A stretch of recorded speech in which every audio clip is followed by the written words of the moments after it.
Welcome to the Perspective Knoll, a channel that creates audiobooks from original stories and including some fan fiction short stories in between. If this is something you're into, then feel free to like and subscribe so that you don't miss any of our new content.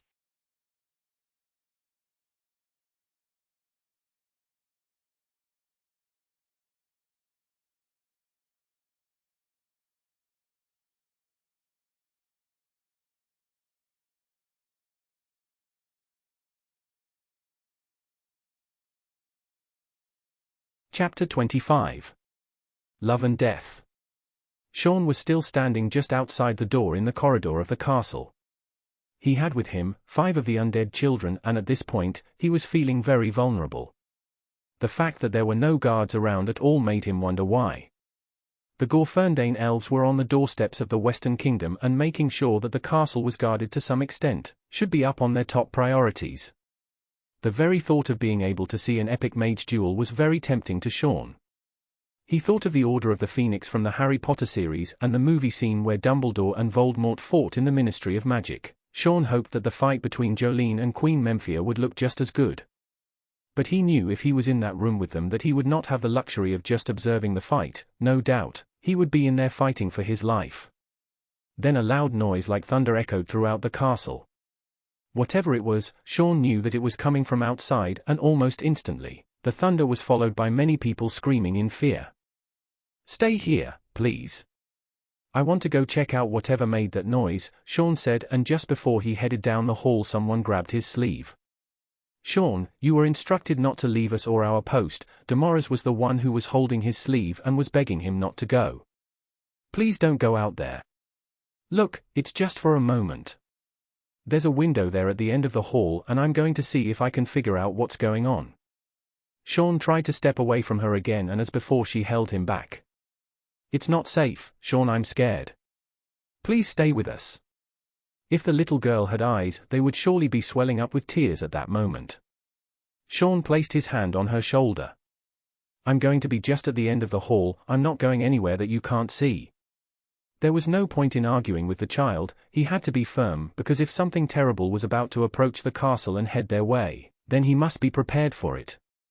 Standing out in the hall and sticking out like a sore thumb was the easiest way to get caught or worse.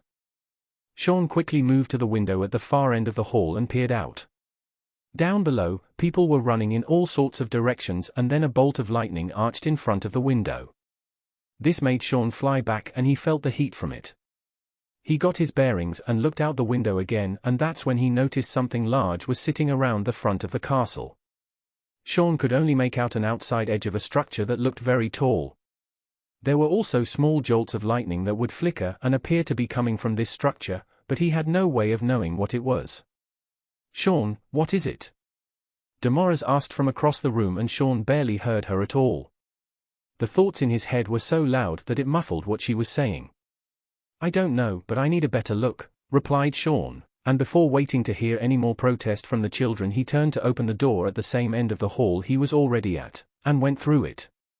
On the other side, Shawn found himself in another hallway that had more unlit torches that were hung for lighting. Once more, not a guard or any other personnel in sight. He ran to the end of the hall, passing closed doors along the way. There were a few windows to his left, and still he could make out the corner of this new object that was causing people to run in terror. He came across another door, and beyond that was a large spiral staircase. There was no knowing how much higher the stairs went, but Shawn had to get down and into the front of the castle. He made his way down the stairs as fast as he could, and all the while trying to listen to anything that might be a guard, or anyone who might sound the alarm of his presence. At the bottom of the stairs, he came to a large hallway, and at the end, there were 2 large double doors. He carefully looked around, and there was no one, and he thought how strange it was that not a single guard was down there either. As he moved towards the door, he came to a spot in the hall where the ceiling rose, and there was a painting that covered the entire ceiling, and it was of a large tree-like creature that appeared to be telling a story to a group of fairies. Lufforain version of the 16th chapel. Shawn thought. Shawn reached the double doors and pressed his ear to it before opening them. He could still hear the panic in people's voices, and there were growling of some kind from something he had never heard of before. He could still hear thunder and what sounded like grenades exploding. It was a war zone and Shawn felt that the Gorferndain elves must already be inside the city and were about to storm the castle. He took a deep breath and plunged out into the chaos. The first thing Shawn saw was a person being flown in his direction. He had to duck to not be smashed against the door he had just come out of. People were still running about, but most of them now were guards of the Western Kingdom, and they were all running towards a massive object just to the left of the courtyard. Shawn's mouth dropped and at first, took a moment to process what he was looking at. 100 feet or so from him was a massive door frame, and in the top dead center of it was a black gem with the letter S carved into it. The frame was so large that a large truck, hauling a house, could have made it through with plenty of room on either side, and to the top had even more clearance. In the center of this frame was a picture of a dark-lit room that did not belong to any place in that part of the world. Shawn took another moment to observe this bizarre structure, and then noticed there were men and women dressed in dark blue mages' robes coming through the door frame. Each one of them coming out had their hoods over their heads and their hands up as if ready to cast a spell at anything that moved. Suddenly, from out of nowhere, a man came up to Shawn's right and punched him in the head. Shawn heard a loud ringing in his ear as he hit the ground and then felt a sharp pain in his back where the man had begun kicking him. Shawn looked over to a small wagon that was used to haul hay and saw that it was on fire and knew that was how he was going to get out of this beating. He forced his hand forward and tilted it up to the sky, and as he did so, the flame on the cart rose in a spiral and hung in the air for a second while it morphed into a ball. Then Shawn made a fist and pulled his arm towards his body, and that's when the ball of fire launched towards him. The ball barely missed Shawn and struck its target square in the chest and sent the man flying backwards and soon was engulfed in flames. "Are you all right?" said a voice from a woman who was now helping him back to his feet. It was a guard of the Western Kingdom, and she had a bloody lip and dirt smeared on the side of her face. "Wait, you're not one of ours." "I'm not," said Shawn as the ringing in his ears was still loud as ever. "I'm not with anyone. Look, what the hell is going on here?" The woman looked over to the frame and gritted her teeth. "It's Sevalin. That's a portal made by them to send in mages to attack the city. I don't know why they would do this, especially when we're already fighting those damn blue elves from the north." "I know why," Shawn smiled and suddenly felt relieved. "Your king and queen are doing illegal things here. They are responsible for kidnapping Leo Mandarin and forcing him to create more paintings, so that you and the other members of the army can try to claim Earth for yourselves." The woman looked at Shawn in pure shock. "What?" She was truly in disbelief and at a complete loss for words. "I personally helped rescue Leo from the mining town of Orchanda where a man known as Steel Goggles was running things. He also had a few trolls as the hired muscle to help silence those who would speak out against what he was doing in the name of your rulers." What? She was still speechless, and Shawn could tell that she was trying to humor him and put the pieces of the puzzle together. "Look, they are here to stop your king and queen from doing the unthinkable. If you go against Sevalin, you may very well die or be captured as a prisoner. So, I suggest that you stay with me and help." "Help you do what?" she asked. Shawn was doing his best to stay calm as more screams were heard from those who were being attacked by the mages of Sevalin. "What's your name?" he asked. "Leah," she responded, looking even more confused. "Okay, Leah. I need you to trust me. I know that's going to be hard to do and go against your moral code, but if you do this, we will make this out alive." Shawn had then heard the unmistakable screeching sounds of owls, and as he looked up, the Stormbreaker owls were now dive-bombing the people of the city and the mages near the portal. Where did those come from? Leah had asked as she was baffled at this once-in-a-lifetime scene unfolding before her. Shawn was about to answer her, but then something caught his eye over to his far left and near the castle. He had done a double take and noticed that there were 3 guards standing there with their backs to him, and were looking up at the windows of the spiral part of the castle. The odd thing was that their attention was not on the portal at all, but stranger yet, there was a woman standing amongst them wearing a Phoenix Sun's ball cap. Shawn straightened up and breathed in deep. "Laurie?" Shawn said out loud and then turned to Leah. "We need to go over there." Shawn pointed to the woman in the hat and Leah understood, and the pair of them took off running. At this point, the sky had grown dark and electric. The clouds were violet and pulsed with magic illuminating all sorts of colors. Bolts of lightning were still arcing from all around them, and when Shawn felt that they were close enough, he called out to her. "Laurie!" Do you know that woman? Leah asked, still running closely beside Shawn. I believe that's my wife, somehow. Laurie, he called again, and this time the woman turned and sure enough, it was Shawn's wife. The other guards around Laurie turned to see what grabbed her attention, and then Shawn could see the blue skin underneath parts of their exposed armor. Leah must have seen this, for the next moment, she unsheathed her sword and readied an attack. Before Shawn could try and stop her, another large bolt of lightning stretched out and struck the stones of the castle wall just above them.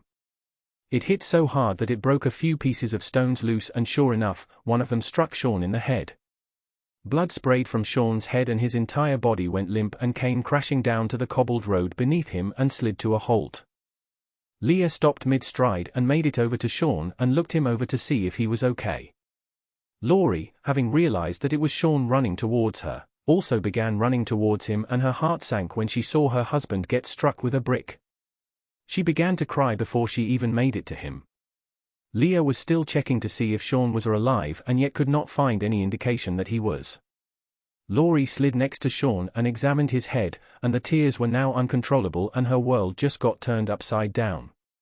She picked him up by the shoulders and placed his head on her lap and held Shawn's lifeless body close to her.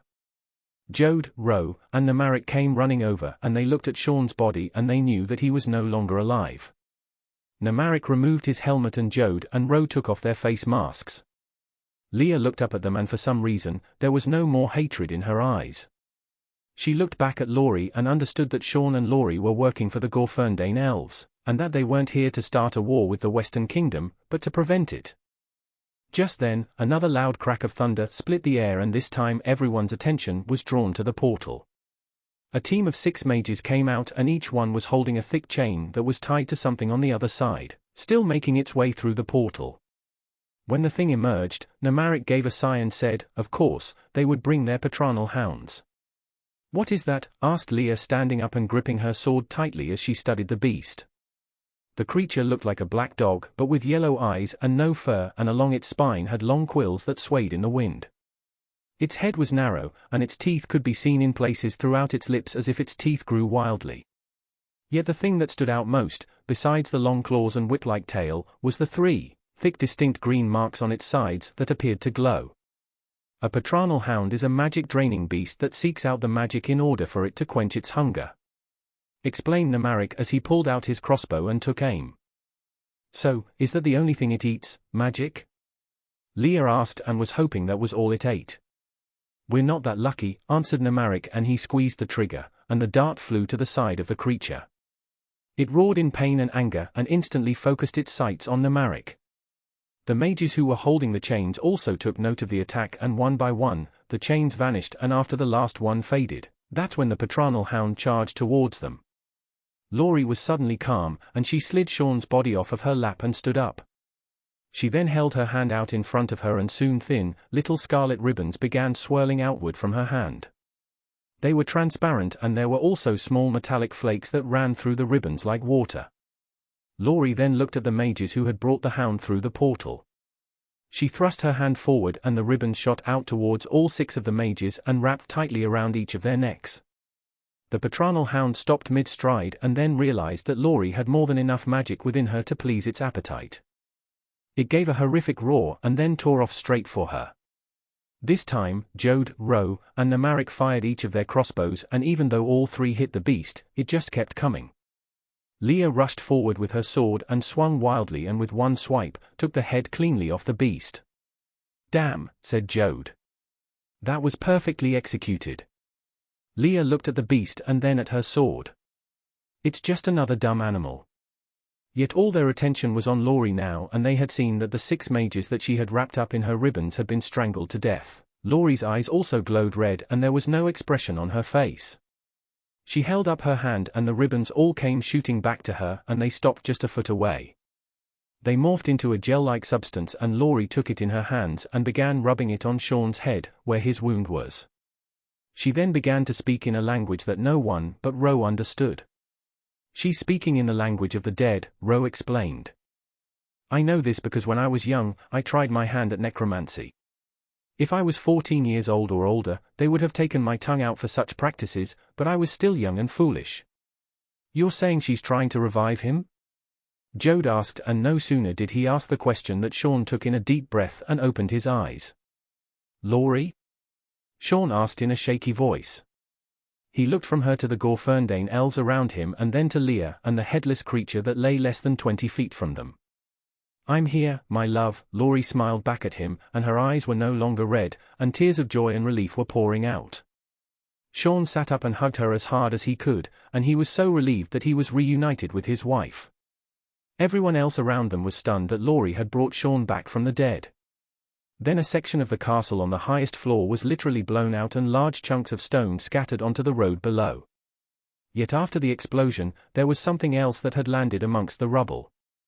Everyone fixed their eyes on some sort of creature that was standing back up, and that's when they realized that the creature was more like a tree than anything. It had massive antlers that were made of bark, and its legs were thick tree trunks, and its arms were made up of multiple branches that were twisted together. The thing let out a loud roar unlike anything any of them had heard, except for Leah, who knew all too well who that really was. I think someone is fighting King Uriel, said Leah, stunned. Instead of rushing to her king, she ran towards the front entrance of the castle.